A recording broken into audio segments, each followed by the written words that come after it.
Полицијата на Лос Анџелес истражува нешто што го опишува како очигледно убиство, откако две тела беа пронајдени во домот на режисерот и актер Роб Рајнер.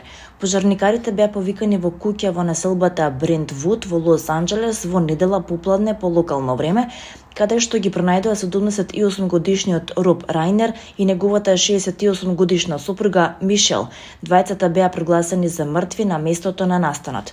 Рајнер е еден од најпознатите режисери во Холивуд, а неговите филмови вклучуваат класици како што се Кралската невеста, Кога Хари ја запозна Сали, Неколку добри луѓе и Спинал Тап. Портпаролот на противпожарната служба на Лос Анџелес изјави за BBC дека добиле повик за медицинска интервенција во куќа на авенијата Четбурн околу 15 часот и 38 минути по локално време.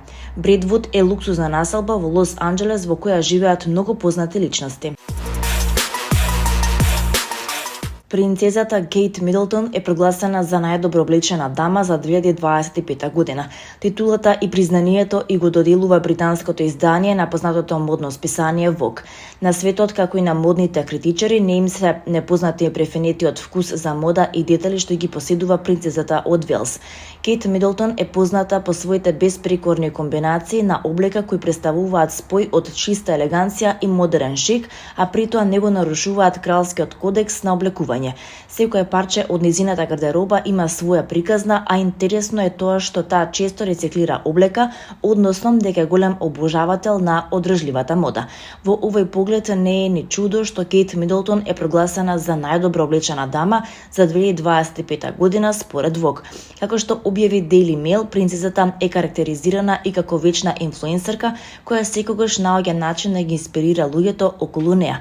Покрај неа признанија добија и Алекса Чунг, Сиена Милер, Кейт Мос, Наоми Кембел и Викторија Бекам.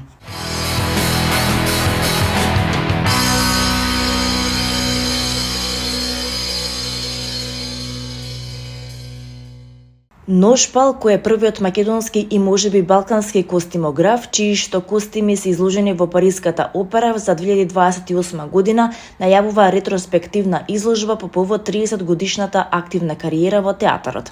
По неговите најдобри и воедно најтешки проекти кои одбележаа неговата кариера, реализирани надвор во големи и познати театарски куќи, Силентиум во славниот театар Большој во Москва, Лебедово езеро и Оревокршачка во операта Лајпциг, атмосфери во балетот на Рајна во Дизелдорф, Калигула во Сент Гален, Швајцарија, големиот број балетски представи во Сплит, Риека, Песни без зборови, дел од балетскиот триптих во Загреб, каде што неговите костими се рамо до рамо до оние на Версаче.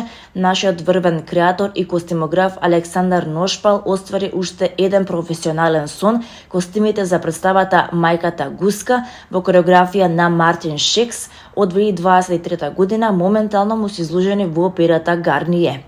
Национална опера во Париз главно продуцира опери во својот современ театар Опера Бастилја со 2723 седишта, која беше отворена во 89 година, како и балети и некои класични опери во постарата Палата Гарние со 1979 седишта, која беше отворена во 1875 година.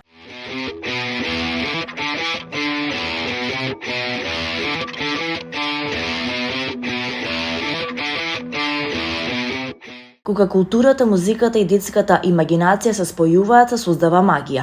Токму тоа се случи со годинешниот детски концерт на Националниот џез оркестар, кој по иницијатива на директорот Гоце Стевковски беше посветен на проектот Светот на Биби. Резултатот се 3 концерти со полни сали и срекни деца кои имаа можност да уживаат во уникатно музичко и сценско доживување.